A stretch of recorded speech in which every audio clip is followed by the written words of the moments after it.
Kia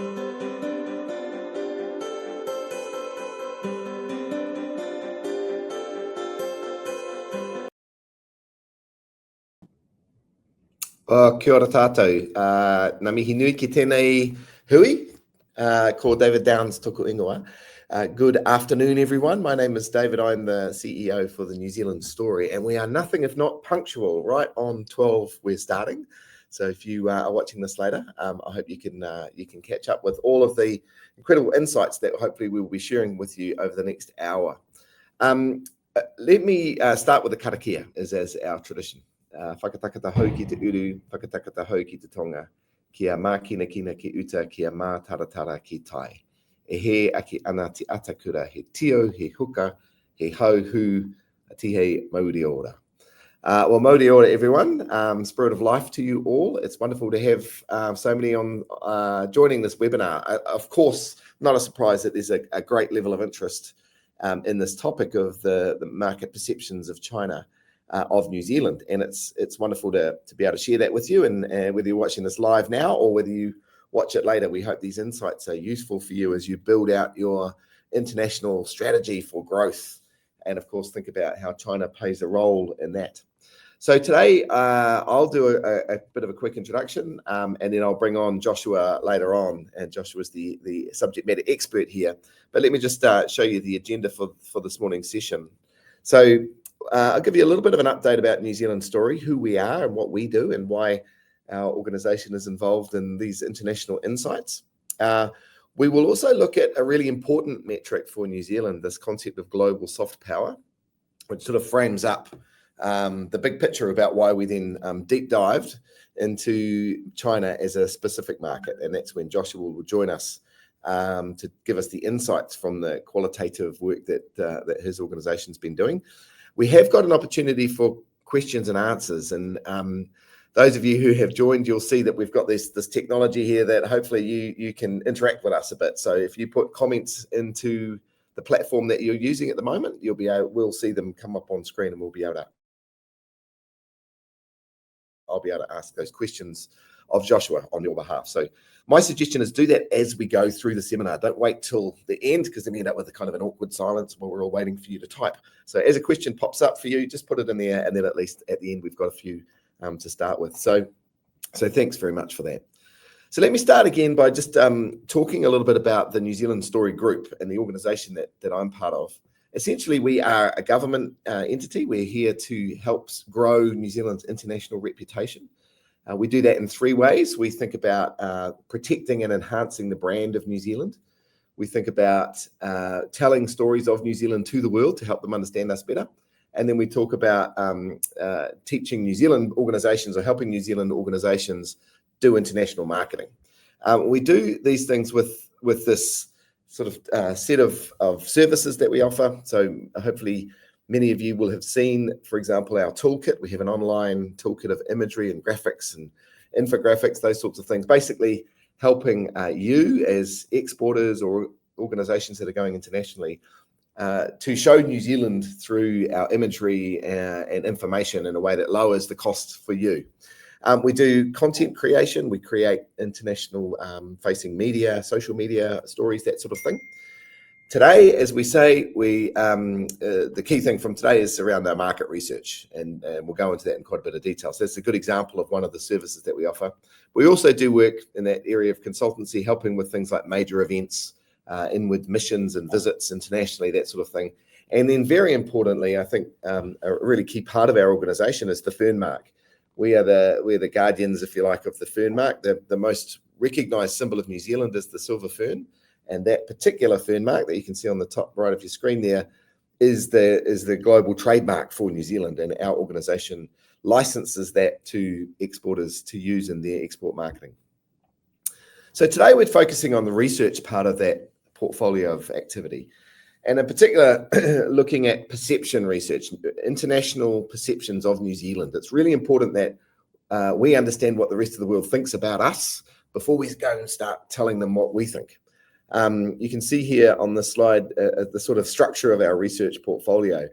We start with a big picture view from an organisation called Brand Finance, and I'm going to cover some of their material in a moment. they have this concept of global soft power. And soft power you can think of as the way that countries have influence in the world when they don't have a military or a financial influence. And so New Zealand's a classic example of a first world country, a global player, but we're not a military power and we're not a financial powerhouse. And so it's really important for a country like us that we exhibit soft power and that we can influence the rest of the world through that. So we start with that big picture of international soft power. Then we go into market pulses. About once a year, our organization will do in-market qualitative surveys, getting groups of people together to ask their opinion. And then we do specific market drill-ins when we can. And this one today is a good example of that. And we're always also looking at New Zealand's international perception when it comes to media. So that's the sort of framework for our model for research. Let me dive in a little bit more on this topic of perceptions, because perceptions are a big part of New Zealand's international influence, and perceptions make a big difference. What other countries think about us does matter, because it allows us to, as I said earlier, to have influence in the world. New Zealand is looked to as a beacon for being a modern democratic society, and we all know, we can see the news even in the last 48 hours of some of the challenges to democracy globally. But New Zealand is seen as a stable and modern liberal sort of economy. And that's really important for us to exert that perception to the world. They also, though, help with export. The higher the perception of a country, the more valuable our exports are seen as. And there's good data, as I'll show you in a minute, that says that when you come from a trusted and trustworthy country with high positive perceptions, your goods and services are worth more, and you can create a greater premium for your products. And perceptions also give us new perspectives on ourselves. One of the reasons we do this market research is so that we don't sort of fall in love with our own narrative. We need to understand what the rest of the world thinks about us. And it changes. It's a very dynamic world. So we need to understand that in a really specific way, because it should frame up how then we present ourselves. So those perceptions are sometimes insights. Sometimes they are uncomfortable insights that challenge our own self-beliefs. So that's part of why we do this work. Now, I mentioned that in our methodology, we start with a very high-level picture of New Zealand, and we start with this global data. And this is not work that we do at New Zealand Story. We buy this research from a very credible international source based out of London. They, as you can see there, measure 193 states of the UN. They go to 100 and so markets to get this data. Many tens of thousands, 170,000 respondees give information about their perceptions of different countries. And so from that, we get this very rich data source, which shows us international perceptions of New Zealand. If this is getting too detailed, feel free to phase out for 30 seconds while I explain it. But essentially, this is the methodology that Brand Finance, the company that does this, uses. They look at soft power through this suite of indices. First of all, familiarity, reputation, and influence, three really important factors. They're the bulk of how soft power is measured. How familiar are people with New Zealand as a country? How do they see our reputation? And do they feel we have an influence in the world? And so a country like New Zealand, those are all important things. We typically see high reputation, lower familiarity. So we've got a great reputation. People love us. They're less familiar about why they love us, but they know they do. And often they don't see us as having particularly high influence. Now, these are all attributes that we work on. And then we have these other pillars here: business and trade relations, and education and science, etc., which give us more detail about what makes up that person's perceptions of New Zealand. Very valuable stuff if you're trading internationally or doing diplomacy or wanting to get involved in the arts and culture, whatever it might be. There are ways that you can use this information to give you better insights. In 2024, this year, this data was published about February this year. We saw that New Zealand's global soft power index our score has grown. So we've kind of gone up in terms of global perceptions, etc. But relative to other countries, has stayed about the same. So lots of countries are working in this space.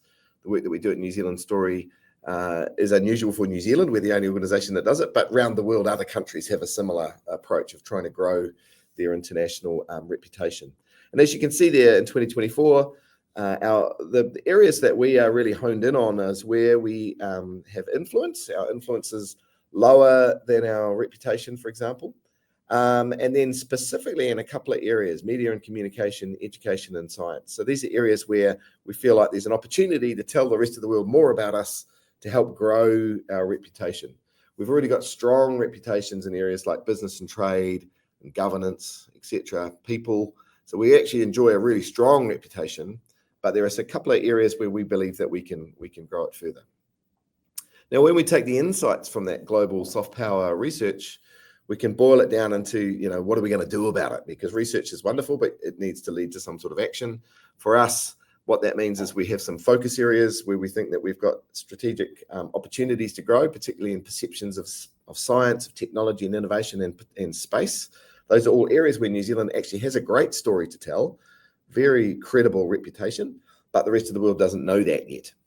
And similarly in foods and arts and entertainment, these are relatively important, but we've got to make sure that we leverage those in a way that shows people that we're not just a great place to grow food, for example, that is true, but we grow innovatively, we grow with care for the environment. And those go into that leveraging of strengths, the strengths that people already see about us as a sustainable country, a high reputation in terms of our impact on the environment. They see education as a strength for New Zealand and stability of the economy, as well as great people. So all of these insights that come from this research lead to kind of our work that we do at New Zealand Story, which is creating this value proposition for New Zealand of care for people and connection to place being the things that drive our ingenuity. So that really resonates well, that brand attribute resonates well with the rest of the world. The other thing that was new in this recent round of research from Brand Finance that came out earlier this year was a set of questions around recommendation. And this is one of the most powerful sort of uses of this data, I think, is to start to say, well, it's great that we know what you think about us, but how would you recommend New Zealand as a place to invest, as a place to buy from, as a place to work or study or visit? So these are really powerful metrics because you start to really get some insight into how does recommendation show up. And again, this is if you're an exporter and you're thinking about the opportunity for you to find premium markets where people will pay for your products and services and maybe at a premium price. These metrics really lead to that, and you can see there that we enjoy some really high scores. Again, this is out of 193 countries in the world. We are often in the top 20 and sometimes 10, and in some markets very, very highly regarded as a place to invest or a place to buy from, etc. So these metrics are really important. You can download all this sort of information from New Zealand Stories website, by the way.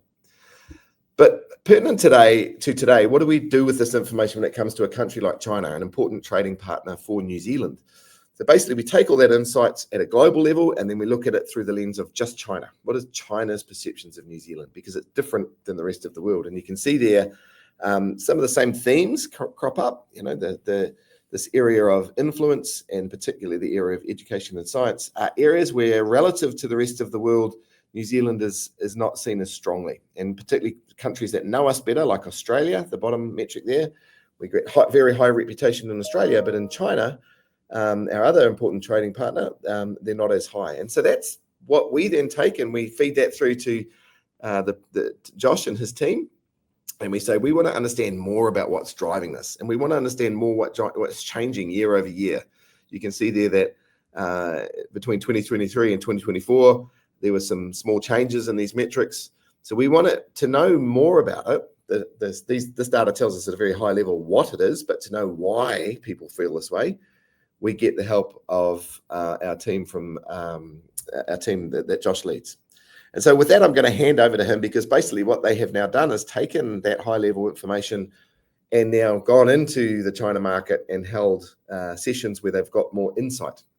So please welcome to the stage, Joshua Thompson-Goody. And he has been a fantastic partner for us from 55.5 and done a lot of good work in this area. So over to you, Josh. And remember, ask some questions as we go. Great. Thank you, David. Kia ora, everybody. So thanks for the introduction. Yeah, as David mentioned, I've been partnering with the team at New Zealand Story for the last year and a little while. And a couple of pieces of research that I'll draw on today.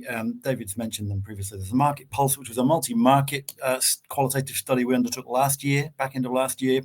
And then more recently this year, we've done some work looking more specifically at China. And I'll draw on both of those decks. But to give you, without going into too much detail, this is qualitative research. So what we've done is held conversations with consumers and also business within particular sectors of interest in China to understand their perceptions and really unpick, I suppose, at a macro level, the why behind some of that data that David has talked about. Well, why do these perceptions exist? How might we move the dial?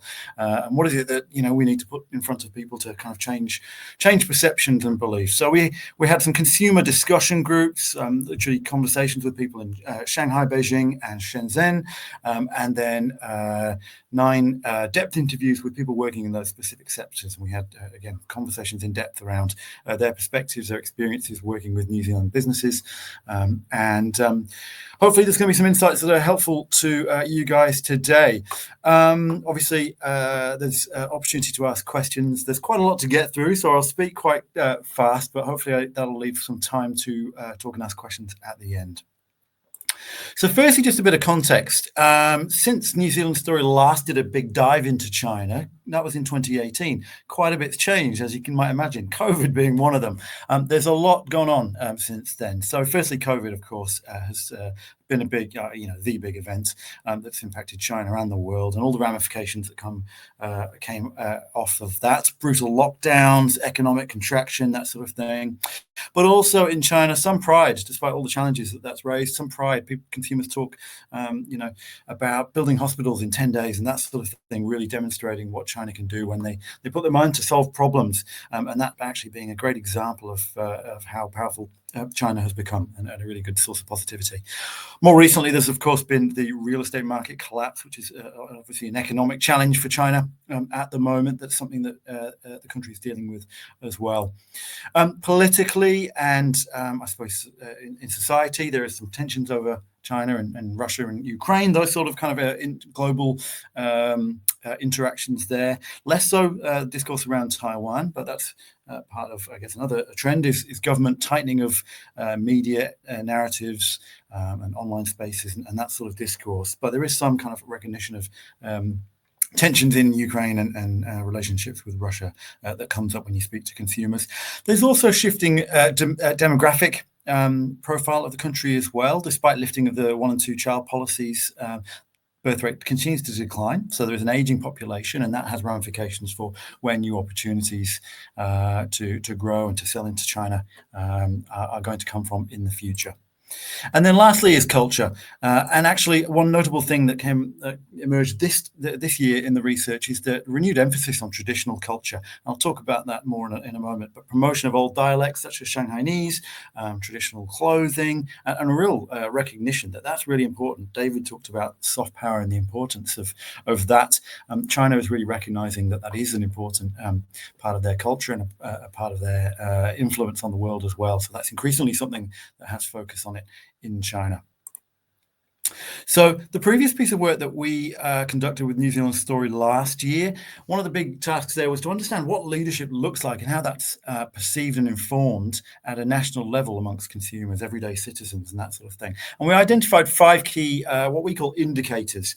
And that, if a country is doing one or more of these things or exhibiting one or more of these things, then there's a good chance they're going to be perceived as a leading country. There was a strong focus on kind of tech and space and sustainability, but I think it's applicable quite broadly as well. So the first of those being power and might. So obviously being a large country, having economic, political sway, cultural influence as well, militarily powerful. And so obviously, if a country has this, they obviously have a large population, resources, and that trickles down and obviously represents a country that has the ability to be a leader. The next is driving the conversation. So being seen as a country that is at the forefront of conversations, new sectors, new technologies, that sort of thing, and really kind of pushing new boundaries in that sort of space. If a country's doing that, that's a sign of leadership. Very importantly for consumers, countries that actually transform daily life in some way. So new technologies that change the way people interact, the way they live, the way you hail a cab, the way you interact and work, those sorts of things. Your Apples and your your Chat GPTs and all these sorts of things. The countries that are have the skills, the capability, the education sector, and the kind of economy that can drive those sorts of innovations obviously demonstrates leadership. So transforming consumer everyday life is a big one. Doing things on humanity's behalf is the next piece. So actually nations that are seen to be collaborative, again, have an education system that fosters a kind of an established science. Industry and sector there is a really important one, particularly coming out of the back of COVID and all the collaboration between nations with the development of vaccines and advancing new technologies very rapidly was a key example there. And then lastly, taking care of planet Earth. So actually, the challenge of our time, really, let's be honest, in the century ahead of us. So countries that actually prioritize that, and despite every other kind of economic pressure, place that at a kind of central piece in the country's direction is really, really, really important and valued and seen as a mark of leadership. Now, how do China or Chinese consumers see themselves as a country performing on these things? Perhaps unsurprisingly, the three on the left performing very well on power and might, obviously a big one there for China, pretty obviously. Driving the conversation, it's a country that can democratize new technologies faster than nearly anyone, and increasingly are leading more than they are following here. And they're also forming the world by being that driving force, democratizing that technology, manufacturing that for the world, but also transforming daily life within China as well. The rapid rollout of new technologies in things like fintech, with a lot of investment there, in particular, are really important. The last two, on humanity's behalf and caretaking planet Earth. There is some positivity there I'll talk about in just a moment, but still an acknowledgement that there is some room for improvement. Though being a socialist kind of society in China, there is a recognition that China still does things that benefit China more so than other nations. Although caretaking planet Earth, while there is room for improvement, there is also acknowledgement that this is increasing in terms of the investment in sustainable energy generation and electric vehicles and that sort of thing as well. So they're definitely feel like they're trending in the right direction on that piece there too. So a little bit of, I guess, a summing up of the Chinese sentiment amongst consumers today, and obviously trying to summarize a nation of 1.4 billion people in a few words is tricky, but I'll try and capture the mood I think that there is today. And I should call out that even compared to the work that the conversations we had a year ago, there is a sort of amplification of some of these, even within that last year. So there is kind of growth and strengthening of these feelings. The first point then is that they really feel like they're leading now. So they're obviously a global power economically, politically, but increasingly culturally as well, and they're leveraging that more so than ever. And their influence feels like it's really, really strong now. And they've moved from a place of being the world's factory to actually being a leader of the direction of new technologies and the direction of the world.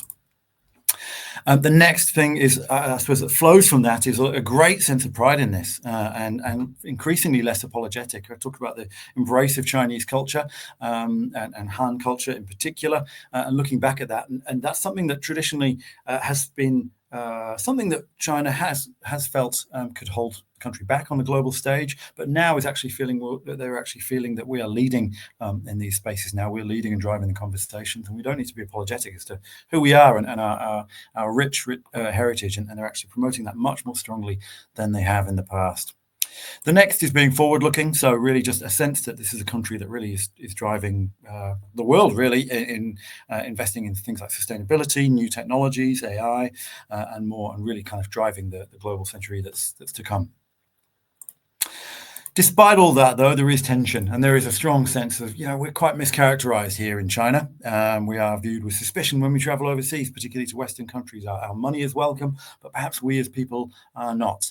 And that can be a point of tension. When we speak to businesses, there's an understanding that, well, it's part of the kind of economic competition of it. China spins these stories, and the West spins these stories, and that's just kind of the way of the world. But for consumers, that can become a factor when they're considering where they want to go and visit as a tourist or go to study or emigrate, and it can make people feel a little bit unwelcome and therefore prioritize places where they feel they are going to be welcomed, places that are multicultural, open-minded, and will welcome them with open arms. Just to talk briefly about some of the sectors that really kind of drive this pride, things that are cited by consumers. Well, firstly, there's the large-scale infrastructure that exists now, and the speed with which China can decisively implement these things: bridges and dams, high-speed rail, and the network that now crisscrosses the country. A source of great pride and demonstration of what China can do when they put their minds to these kind of initiatives. Expanding healthcare access across the country, and also in places where China has presence in other nations, in Africa and Southeast Asian nations as well. Obviously, tech and AI has been a big push, AI being a key tenet of the latest 5-year plan that the government has laid out, and also EV dominance as well, and really kind of owning that, both locally, domestically, the embrace of it, but also the global supply chain, and really kind of backing that. And then lastly, sustainability. I talked about some of the big initiatives, moving heavy industry away from urban centres as a sign of that for many, but also reforestation of areas, and investments in renewable technologies, and sustainable kind of energy generation is a source of great pride too. Despite all that, there is recognition it's not all roses, and there, especially coming out of the lockdowns and COVID, that sort of thing, there is some reflection that maybe some people are left behind by this rapid development in the country.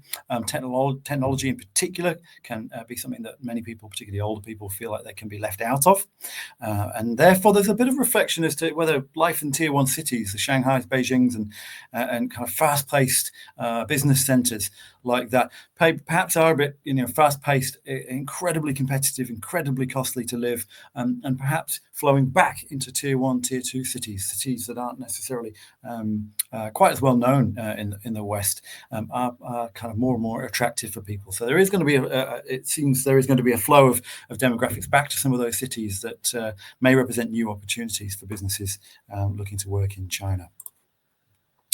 And then lastly, just to call out again that point that there is this really kind of great sense of pride in representing Chinese culture and heritage and traditional culture. It is a lever of soft power, but the government is pushing that. But equally, young generations are sort of exploring that more, and kind of putting that out to the world as well. Things like video games and culture that exists on TikTok and out there in other social platforms is really kind of being showcased and embraced more. And it really represents an opportunity, I suppose, to acknowledge that we know this is important, and as a country with rich cultural heritage here and Maori culture, it is an opportunity to kind of build some bridges and make some connections there. Excuse me. So just to sum up a few key points very quickly, just to summarize, there's a real pride in China's growth. There's an exceptionally high level of pride in the achievements that China has made over the last decade and even sooner. So for businesses going into China, it's really worth kind of acknowledging that and recognizing those achievements.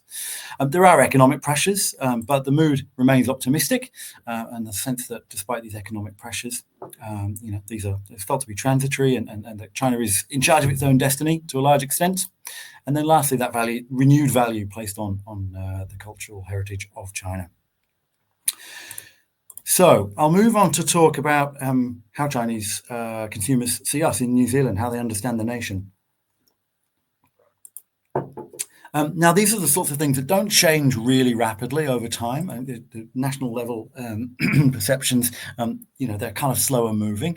So maybe not some surprises here for some of you perhaps, but some interesting things that contrast quite strongly with life in China. So primarily these big 3 things that you see here, that we're known for: high quality produce, dairy, fruit, seafood, manuka honey, that sort of thing, and regarded as very safe. We're a source of premium and very safe, reassuring produce.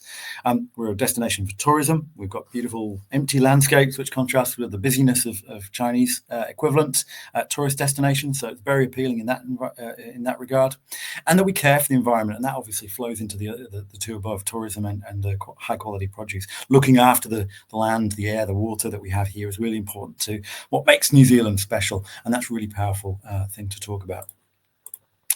And then on top of that, I suppose there's the kind of political and kind of lifestyle aspects that exist in New Zealand as well. So again, compared to China, very highly subsidized lifestyle here. We have a government that looks after its people with subsidized education, access to health care, childcare, birth care, that sort of thing. That's harder to come by in China.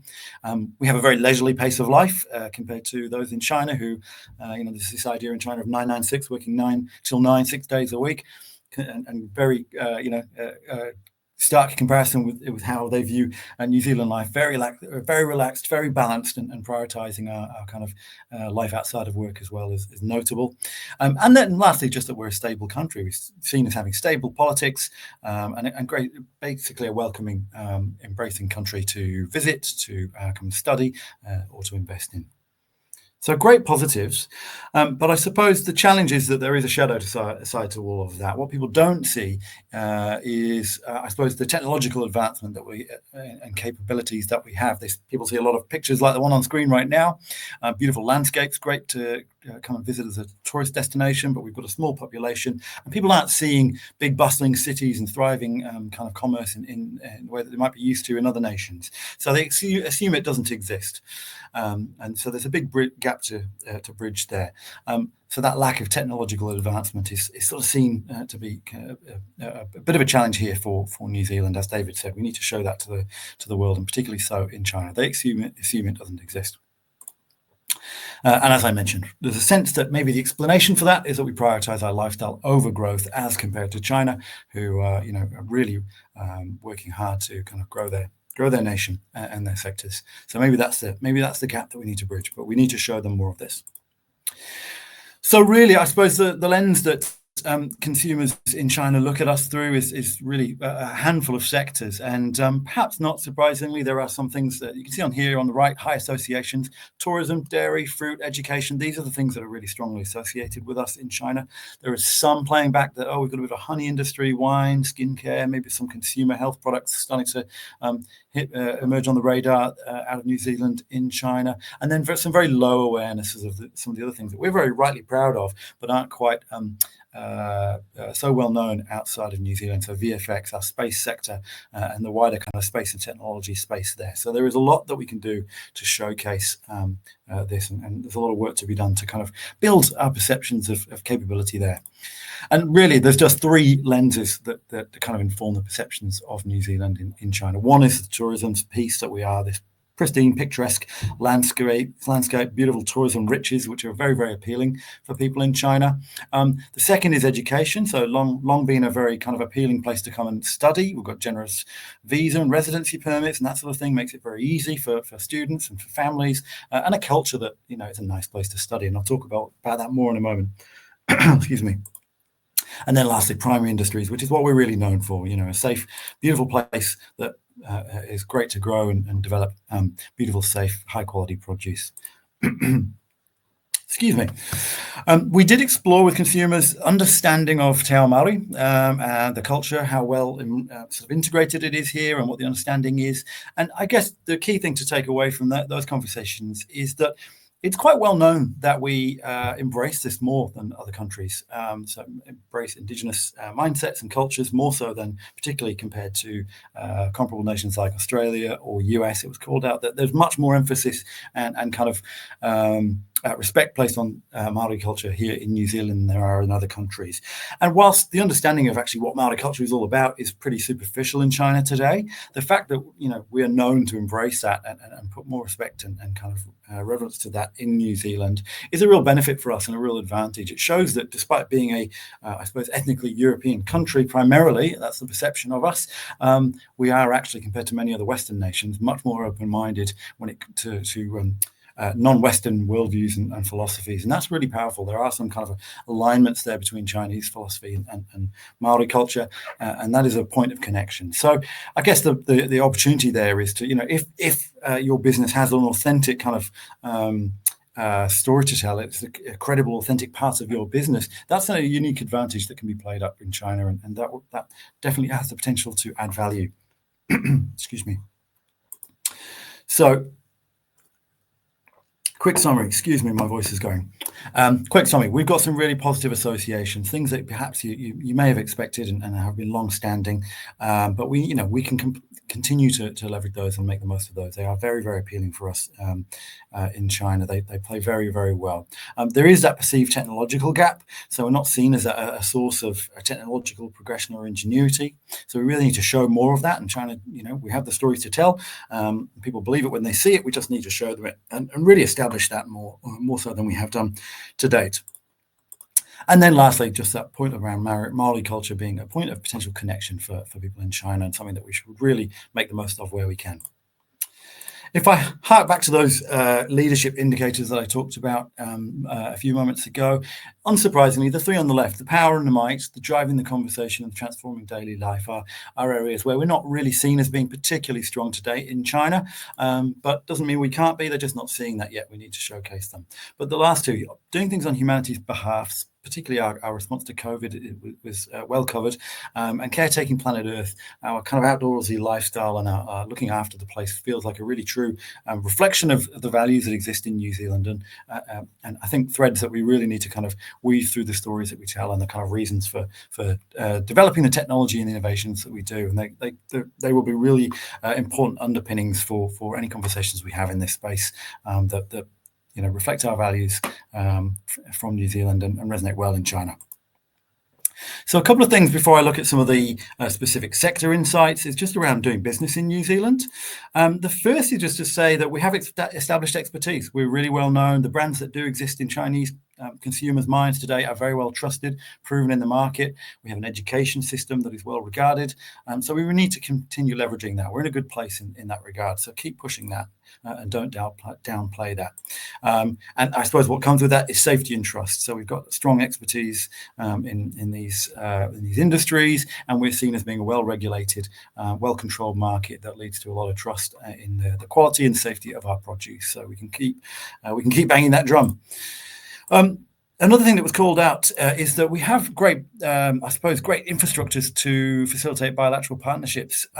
Agencies such as New Zealand Trade and Enterprise, NZTE, and New Zealand Story, there are agencies that work to support both parties in facilitating business between New Zealand and China. And this was called out as a real strength and name-checked against, the likes of Australia and the US, and so as being a real advantage for New Zealand. So it's something that we should really, as businesses, be taking advantage of, really valued by Chinese businesses. And then lastly, just to say that, it was played back that we're a great nation in terms of our amenable kind of nature. Our ability to solve problems, be collaborative, and be flexible is really valued by businesses in China. So I'm going to jump into some sector insights first and foremost. I'm going to start with education. We're just wary of the time, so I will keep moving through this quite quickly. Bit of context around the perception of education in New Zealand. So firstly, I mentioned a moment ago, we continue to have a great reputation here in New Zealand as a destination for study. It's a well-regarded system. The big difference that's really called out by Chinese consumers is that actually in China, the education environment can be really brutal. They talk about it being brutal in those sort of terms. It's very extreme, very focused, very kind of hard academia and performance culture. And, the schools and institutions place that pressure on children, and the parents heap even more on there. But more and more parents are recognizing that's perhaps not a great way for a child to grow up and learn, and an alternative is quite appealing. The second point is just that we do have a great credentials. People reference it as being, kind of attuned to or aligned to the kind of British education model, which UK obviously another great destination for overseas education. So that linkage is really valued by Chinese consumers and something we can continue to play up. Stemming from the first point, I think, is really that there seems to be a really great learning environment here, a great balance and a happier place to learn as a child, and explore more than just kind of a limited range of very hard academic subjects, but actually foster children's and students' interest in humanities and arts and whatever else it might be as well, and have a much more rounded and balanced learning experience here. And then lastly, that New Zealand can be also seen as a stepping stone to more great kind of a place to emigrate, and great visa applications system, and a great place for students to emigrate with families and actually become more than just an educational destination. So a few things that we do need to be aware of if we're going to win with, continue to win with students coming out of China. One is that we need to show we're keeping up.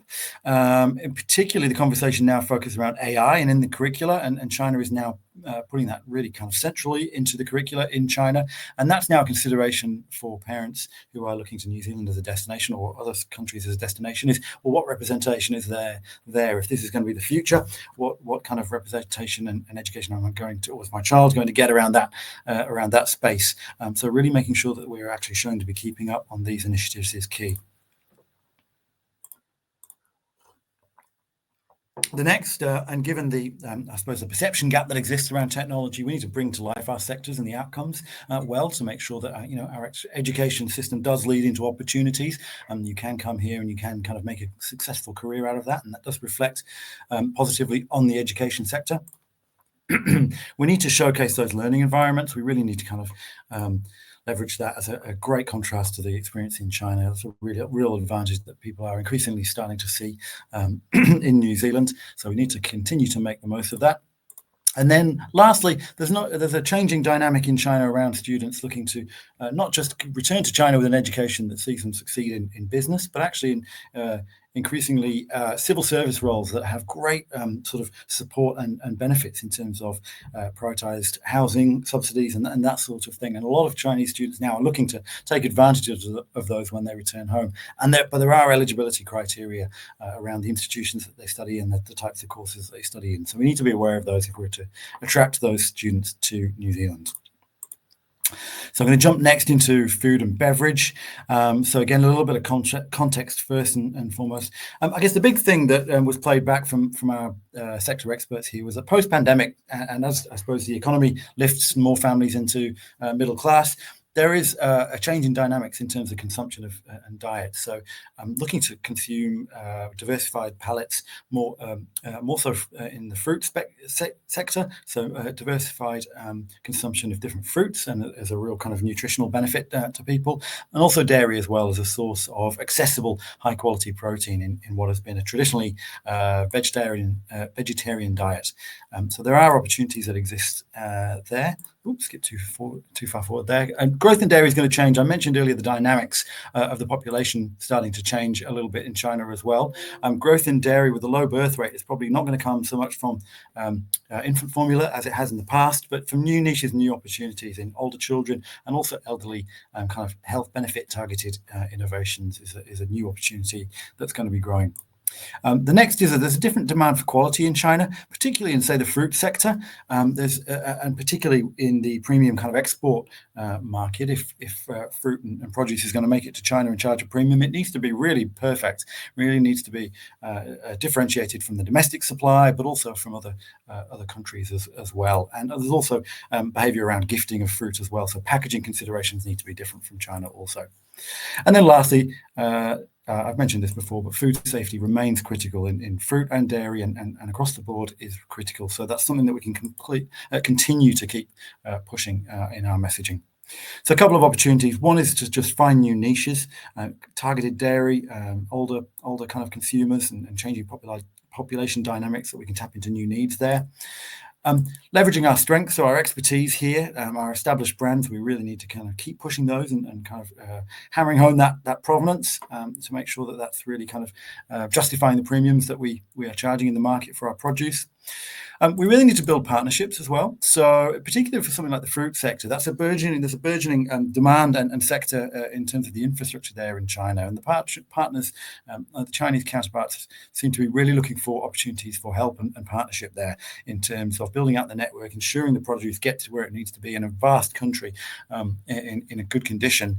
And partners are really looking for kind of help and assistance in terms of packaging and logistics to really make sure that works. And one big thing is a potential misalignment with the New Zealand attitude to balancing their lifestyle versus the kind of hunger that exists in China, and really kind of reacting to that and making sure that we are working at a pace that Chinese businesses want to work at as well to support their goals and their ambitions. And then lastly, just showcasing our premium credentials and continuing to justify those through packaging and new innovations as well is really important. Excuse me. Lastly, then, is just to look at tech and advanced manufacturing. I've talked about this already today, and David's mentioned it too. There is a gap to bridge here. So it is a sector that doesn't really exist in the minds of consumers coming out of New Zealand. There is very low awareness, so we need to show more of what we're capable with. The pristine landscapes obviously have their role, but actually promoting more around the industries and innovations that the research and so on that we have that exists here and the capabilities is really important to start shifting that perception. We have the stories to tell. We've shown across all of the research we've done over the last year or so, plenty of examples of great innovations that have come out of New Zealand, and they've always been welcomed with surprise and positive surprise. I'm amazing. These things are seen as amazing, and not surprised that New Zealand can do these things. We just haven't heard of them. So we've got the stories to tell. We really just need to kind of grow the awareness there. And then lastly, just to build on that idea that sustainability is kind of at the heart of what many people in China think New Zealand is all about. We look after the place, and so technology and innovations that kind of have that in its heart or as its motivation is a great place to start in terms of building credible stories. So last couple of insights here around kind of doing business in China and innovating and bringing new technologies into China. Some learnings from businesses who have tried this. One is to meet expectations. So in China, obviously big, busy place, working at a great fast pace. Really a bit of contradiction in terms of appetite for technology is really, really high in China, of course. But particularly in things like agri-tech and machinery and manufacturing, there is also a huge workforce that is affordable in China. So there is a tension about where you are competing with a traditional but highly effective and affordable workforce alternative there. So we do need to take that into consideration as to what you're up against. It's not just the like-for-like competitors, but there's also the manpower that exists in China too. There is also a risk aversion, which comes from the fact that the government can swoop in at any time and just buy out the land and say, look, this is ours now, we're purchasing it. We're going to build whatever we want, a solar farm or something or other. What that leads to is a bit of a short-term outlook in terms of investments. So talking about, trying to sell in some machinery that might, take 10 years to pay for itself can be a bit of a challenge for a business that thinks, we might not exist in 5 years if the government decides to do what they want to do with our land. So that's just something that's, unique to China and to be mindful of going into that market. Local support, as it is in many countries, is really crucial. But obviously with the language barriers and that sort of thing and cultural barriers, having local support in a vast country like China is obviously a challenge, but it's really important. And it is something we need to be aware of. Businesses going in there competing with domestic competition is obviously a challenge and something we need to be cognitive we need to be aware of in being able to provide that as best we can, certainly for something like machinery where support might be needed in situ on the ground locally.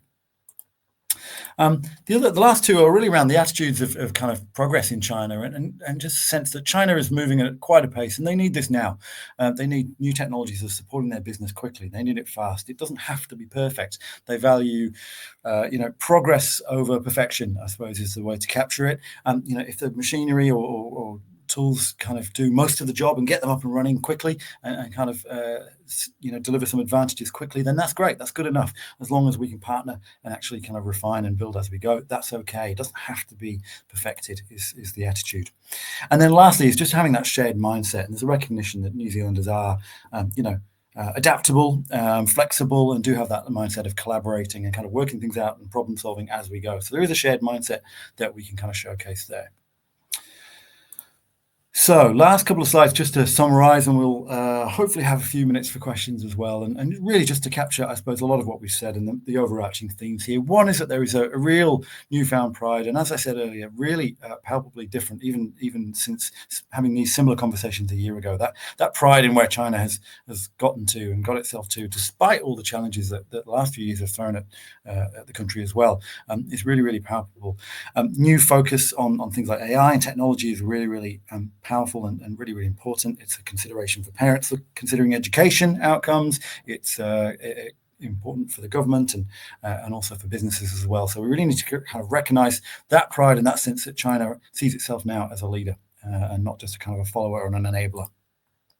And we need to expand our perceptions in our kind of technological capability, capacity in New Zealand. There's that huge gap in terms of awareness of what we do and what we can do, what we're capable of.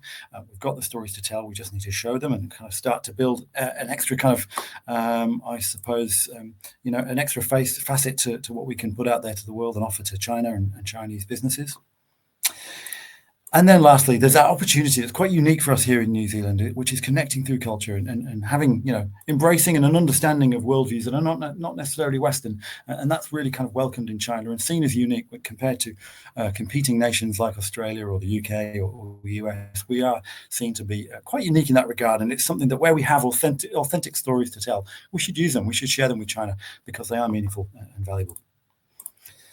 Lastly, then, just to summarize, I guess 6 big takeaways, and obviously there's more detail in the deck that you guys can download from the NZ Story website that kind of goes into more of these things, and obviously you can mull it over in your own time. We can discuss in a moment as well, but continue to consistently leverage our consistent high quality. There's increasing competition from producers such as Chile, and obviously China's a lucrative market for many producers and exporters. So we need to consistently leverage that quality, and similarly that position of safety and trust that we've developed over years of working with China. We should leverage those bilateral partnerships and all the tools and kind of supporting agencies and infrastructure that exists there. That's really important, really valued by Chinese businesses. We need to keep showcasing our innovation. We've got a lot of it to show. We just need to show it. And we also need to show we're keeping up. So the new thinkings, the new forefronts of technology like AI is really present at the front of mind of Chinese consumers and businesses, and it's something that we need to show that we're actually considering and kind of playing a part in as well. And then lastly, utilize the value of Maori culture. It's really an important worldview, and show that we actually are open to different worldviews that may align with China is really valuable and unique for New Zealand as well. So with that, I guess I'll hand over to David, and we can perhaps have some questions. Kia ora. Yes, thank you, Josh. That was a huge amount of information in a short amount of time. And as you mentioned, just to reiterate, that document and lots more will be available on the NZ Story website. So please make sure that you jump in and get it. I've got a few questions that came through, so I'll run through them quickly. First of all, we're going right back to the sort of the global soft power discussion at the beginning, which sort of frames this whole thing up. Question was, at the moment we're number 26. What was the highest we've ever been? It was number 16 actually in terms of a ranking, and that was in 2021, just in the middle of the COVID crisis. New Zealand was seen as being a leader in the COVID response in the early year or so of the COVID era. And in terms of other countries that score very highly and consistently, US, UK, China, Japan, Germany tend to be in the top 5 or 6. In terms of smaller countries like ourselves, smaller advanced economies, you see the Nordic countries, Denmark, Norway, Sweden, those sorts of countries pop up in the late teens as well. So we are in good company, but we're typically there or thereabouts. In terms of some of the other questions, maybe let's not put them up on the screen if that's all right to my team. I'll just go through the ones that are up there if that's all right. So Joshua, let's talk a little bit about the methodology, because obviously this is qualitative. You talk to a small number of people and you add to that from insights that you've got in other ways. Can you just quickly talk about the who they were and what do they know about New Zealand already? Yeah, of course. Yeah, I didn't go into too much detail at the start there, but this was this most recent piece of research was a mix of consumer conversations and in-depth interviews. So we had 3 consumer groups across 3 different tier 1 cities in China. So obviously acknowledging that doesn't represent the breadth of China. There's a huge population there that we didn't necessarily cover, but we had a range of ages. So quite a breadth of demographics in that regard. Beijing, China, and Shanghai were the focus of the consumer conversations. Obviously the center of kind of the political world in China, the center of the economic world in China, and then a third tier 1 city there as well. to try and, within the limit of what qualitative research can do, give as much range as we can in terms of opinion and kind of experience and outlook. And there were some differences that emerged. We didn't cover them in this deck today for time purposes, but depending on where you live, that does obviously emerge, and generationally as well, and urban rural divide, that sort of thing. And then we also undertook some interviews with sector experts, so people who were working in the dairy sector, in the fruit sector, and tech and manufacturing sectors, and got their take as well. In terms of what they know about New Zealand, we didn't want to have conversations with people who just knew nothing about New Zealand. So there is, I suppose, an inherent little bit of a bias there. We recruited people who intentionally were engaged enough to have some understanding of New Zealand, some knowledge, either some intent to visit, some intent to perhaps, maybe my child might study there one day, had purchased maybe some, Manuka honey or some products that emerged from New Zealand. So we're not talking to people who have absolutely no idea or understanding culturally or economically what New Zealand is all about. But kind of trying to find a balance of people who don't know it intimately, haven't lived here, and kind of sent their children to study here, that sort of thing. So trying to strike a balance there. It's the challenge of qualitative research, but they were all conducted in Mandarin as well, not by myself, by a partner of ours, Wing Morgan, who's a Chinese cultural researcher, and so that was all covered in native language as well. There's quite a few questions here about that connection between Māori culture and China. And in fact, I think quite a few of the questions came up before you talked about some of the insights that you gained on that area. But it's obviously of interest because Māori, as we now understand, sort of whakapapa back through via the Pacific Islands and Taiwan into Chinese culture. To what extent do you think that there's that understanding of actually this shared history, that we go right back to those beginnings? I'm not sure that the shared history is particularly well known. I think in those discussions, the understanding of, I suppose, the tenets of Te Ao Māori are not well understood. But there is a high level recognition that in New Zealand, we respect and embrace that more so than many other similar nations in that regard. Doesn't mean it's perfect, but when we do show stimulus, we show examples of brands that do talk about it and embrace it with consumers in China. There is acknowledgement that there are some shared philosophies, I suppose, in between the two cultures, and it's not widely understood right now. But when you do start to tell those stories, there is a kind of connection point there, and that's why it feels like something that when it is authentic to a business, it's something that can be really leveraged to be valuable. Right. I think we need education is needed to really kind of showcase that and drive a better understanding of it. But when we do show those stories and start to kind of show a little bit about what it's about, there is that recognition of something familiar there and shared ideas, I suppose. And for example, one of the questions is about Māori language, using te reo on pack, for example. Would that be seen, in your estimation, is that seen as a positive? Would it be suitable? We did explore that a little bit. Not enormously helpful at the moment. It's not a negative, but it's certainly with a market like China, where we don't even use English. They don't even use English characters and English script. There can be enough confusion as it is having things in English. So the feedback tended to be that I don't really, English isn't necessarily something I necessarily fully understand as fluently as we might hope. So adding Te Ao Māori with similar characters can introduce a little bit of confusion. So I think there's just a watch out there. It's not detrimental per se. It's not the idea of using it that is negative, and actually showcasing it in culture is important. That is a positive, but I think we just need to be wary of how it's used on branding and packaging. And I'd add to that by saying, if you are looking at China as a market, working with New Zealand Trade and Enterprises team, either the China-based team or the New Zealand team who look at China, they would be great to look at specific questions like that, I think, actually.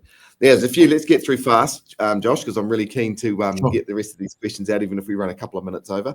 Agri-tech, we talk about technology, we talk about agriculture, but did agri-tech itself feature as a benefit or something that New Zealand is known for?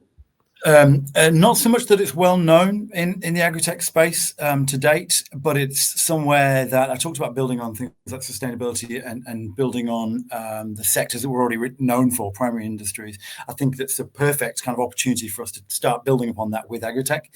It makes complete logical sense for us to tell those stories, given that that's primary industries is seen as such a strength of ours. It makes intuitive sense that it follows that if we're going to invest in technology, that's a great place to start, and it makes a lot of credible sense that we would have a strong story to tell there. Fantastic. What about film and sort of arts and culture? Are they attributes of New Zealand's brand that they're recognised? It didn't come up very strongly. I had a slide that kind of talked about some of the sectors of and the awareness there. Film, it was a bit of a surprise to some people, and we showed some stimulus that kind of talked to the film and VFX industries and that sort of thing. And there was the kind of, oh yes, you filmed Lord of the Rings there and that sort of thing. There was amongst everyday consumers in China some acknowledgement there, but it's not spontaneous. It's not been quite as I suppose it's not as prominent in the everyday Chinese consumer's mind as we might hope. Obviously, we've got the skills and we've got the experience here, and other markets like the US have a good understanding of that. But in China, I think there's a bit of a gap there as well, at least in the kind of the everyday Chinese citizens' consciousness.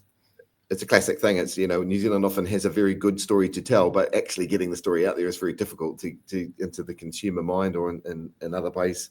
I think the other thing to build on that is our sector often is behind the scenes a little bit. So, in a consumer mindset, maybe in the industry, it's well known in China, but for consumers, a lot of our skills are kind of hidden away a little bit. Good point. In the food space, I guess one of the things you've talked about is a big theme that's definitely different. And for those of us who've been in China in the last couple of years, they will see this huge national pride that's come through that's very different than it was 5 years ago even. But there used to be this big distrust of local food brands because food was seen as sometimes unsafe, and food security and safety was a big consumer consideration. Is that still something that you see in terms of distrust of locally produced food? Very much so. The sense we got is that is improving, but it is still a concern. So the domestic dairy supply, for example, obviously there are well-known scandals in China that have driven a lot of that fear, I suppose, around safety, and particularly with infant formula, giving it to children. But it does extend to things like fruit as well and produce. And there was a sense that in somewhere so vast and so fragmented as China, controlling that and kind of implementing laws around safety, shortcuts and get taken, and it's actually a harder industry in China to regulate use of whatever additives might be of concern, and also the fierce competition in China kind of invites people to take shortcuts, or at least that's a perception that was played back, and therefore regulation of that and the kind of potential for people to take risks and do things for economic gain is still high. So the value of safe produce coming from a country like New Zealand, which is viewed as very safe, is still really strong consideration in consumers' minds. Well, and that probably leads into that next question, because that perception of New Zealand as a producer of safe, pure, natural, etc. Was there anything in the survey research there around our potential change in our genetic engineering rules and laws? A couple of people have been asking this. What's the potential for that? It didn't come up in this conversation. It didn't. I've done some work for New Zealand Trade and Enterprise in the agri-tech space a while back, and not in China, but as a I suppose a need in agri-tech for that as an opportunity, being able to, whether it's new cultivars that are being bred, that sort of thing, and seed technologies and that sort of thing. It did emerge as a more globally something that feels like a real opportunity for New Zealand, given our expertise. Didn't come up in the China conversation, I'm afraid, in terms of GMO. So I don't have a read on that, I'm afraid. Okay, no problem. We're probably running out of time, but the last question here from Tim, which I think is a good one, and it really goes to the whole heart of why you do this sort of research. Shouldn't we be leveraging already positive perceptions for things like education and introducing specific areas of new things like agri-tech education or on-farm education, and therefore lift perceptions? And I guess that is exactly the strategy that we try and follow through our work that follows this research. Is NZ Story was, how do we leverage the already well-known and positive things and then add extra detail that lifts everyone up. So education is obviously a strength for us in China. Adding some of these other attributes will help us, showcase our technology, our science, etc. as well. So I think that's probably the end of the question time we've got. There was a few more that we didn't get a chance to get to. But I guess just to reiterate a couple of things. Firstly, that all the research that Josh has talked about, and there are more slides and things than that, will be available on the New Zealand Story Toolkit. So by all means, go to our toolkit where you'll find that. We'll follow up everyone that registered today with a link to this recording as well, so you can watch it at half speed and follow along with Josh because he's a fast talker. But also there's a lot to get through. We'll also share with you information about the Fernmark licensing program. As mentioned, the Fernmark is like the most recognised symbol of New Zealand globally, and particularly in China. So it's a really great way to associate your brand with the brand of New Zealand, which is clearly a positive one. And of course, we'll ask you for a bit of feedback on this survey, on this research and this webinar, because it's really useful for us. So people will have access to all of that in the fullness of time, and really appreciate you joining in the middle of your day, the couple of weeks before Christmas. Thanks to Joshua and the team from 55.5. It's great working with you and the insights. The thing about research is it often asks as many questions as it answers, so it always leads to a bunch more questions. If you have got more, reach out to us or to Josh and the team, and I'm sure they'd be appreciate that as well. So thank you all again. I'll finish us with a karakia, as is traditional. Unuhia, unuhia, unuhia ki te uritapu nui, kia wātia, kia mama. Te nākau, te tinana, te wairua, e te ara te tangata. Kōrera rā e rongo, whakārea ake ki runga, kia tina, hui e, tā iki e. Thank you, everyone. Enjoy your day. Kia ora.